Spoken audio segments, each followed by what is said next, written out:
Sport is superstition, science, family, drama, love, theatre. It's everything. That's why we've made a betting brand for sports fans. That's Betr. Gamble responsibly. It's time to welcome back two-time All-Star Carlos Boozer. Great to have you back on the show, Carlos. Hey, great to be here, guys. All right, Carlos, we're going to start with Ben Simmons. Obviously, big news here in Australia, but the headlines are not falling his way. Was the criticism fair after he was ejected in the game against the Suns? I mean, it's tough, man. Anytime you get ejected in the way that it happens, you're going to take some criticism, especially when you're a star athlete on a high-profile team in the NBA. Some people are going to agree with you. Some people aren't. That's just the name of the business. But got to handle yourself in a professional way, especially if you're looking to continue your career. Well, it's the next question because, his reputation right now isn't great, but how does he turn it around? How do you see his future and can he shake it? Yeah, I think he can. I mean, listen, everybody loves a comeback, right? This guy was a 3-time All-Star when he was in Philadelphia, did a phenomenal job for that team, had a tough run. I felt like he didn't want to play basketball for a little while. But he's having a good season this year, and just seeing him out on the court is positive reinforcement. I look at him as a defensive prowess. He's a guy that can guard the point guard all the way down to the power forward. I look at him as on offense as a playmaker, a guy that can get everybody in the right sets, create double teams, and kick out to other guys. I do see him as like an offensive liability, it's like he doesn't want to score at times, but he's so good defensively and he's such a good playmaker and he's such a great athlete. If he can start playing and start looking for his shot a little bit more, I think he could be an asset to a team that's trying to win a championship.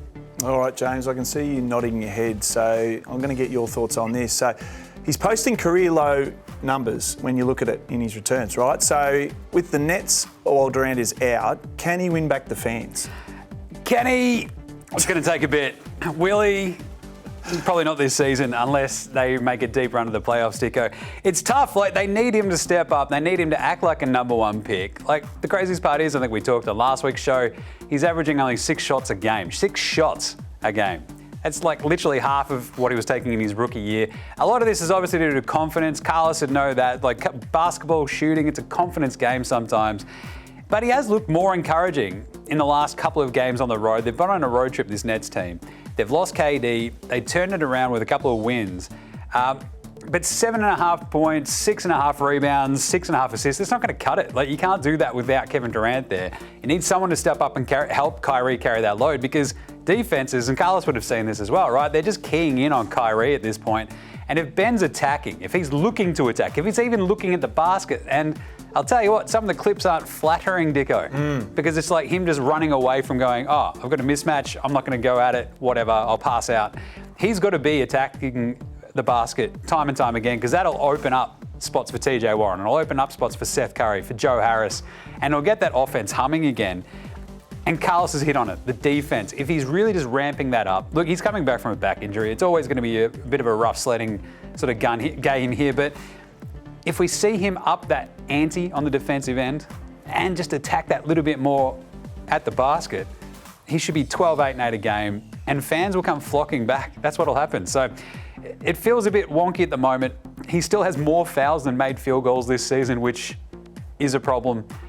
But it's about effort. It's about being engaged. Him getting kicked out was a bad sign, but I think he can slowly but surely, turn this around if he gets healthier and actually just gets his mind right, attack the basket. Gee whiz, big comeback to get the fans back on your side. All right, Carlos, Ben Simmons' name, well, that won't be called when the 10 All-Star starters are announced this week, but there'll be some other great players who also miss out. Who are your 3 players you want to see selected outside the starting 10?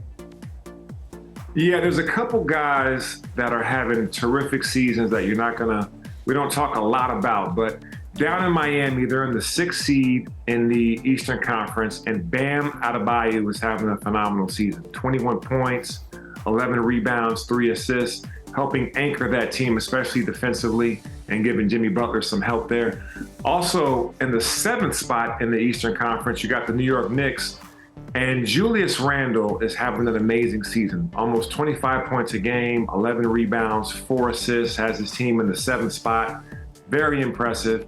And then I'm going to go out west Utah Jazz, Lauri Markkanen has been balling almost 25 points a game, almost 9 rebounds, has the Utah Jazz in the 8th spot in the Western Conference.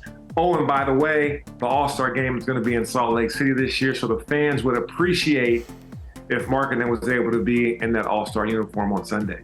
All right, James, you got 3 for us as well? I love this because Carlos has ripped off Julius Randle and Larry, the finisher, Markkanen. I reckon if you combine those two, you've got Carlos Boozer. That's where we're at. That's where we're at. If Carlos was still playing, he's the combination of the guys. My 3, I'm going to have to go with the Souvlaki King himself, Domantas Sabonis out there in Sacramento. He's got this Kings team absolutely flying. He's averaging 18.5 points, 12.5 rebounds, 7.5 assists. 6 triple-doubles for the season. He is crushing it out there.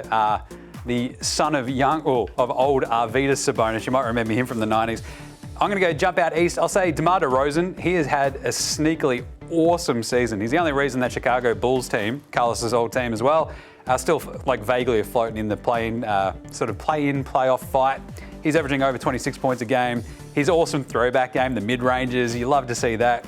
And he's shooting over 51% this season. And I'm going to go Shai Gilgeous-Alexander. Shy Redder. I love him. Over 30 points a game. He is actually a bit of a threat. This is a bit of a wobbly one because he might even get named a starter, but I still think Luka, Ja, Steph sort of get a starting nod ahead of him. I want to see SGA on there. And as a bonus, come on, we talked about it last week, Josh Giddey.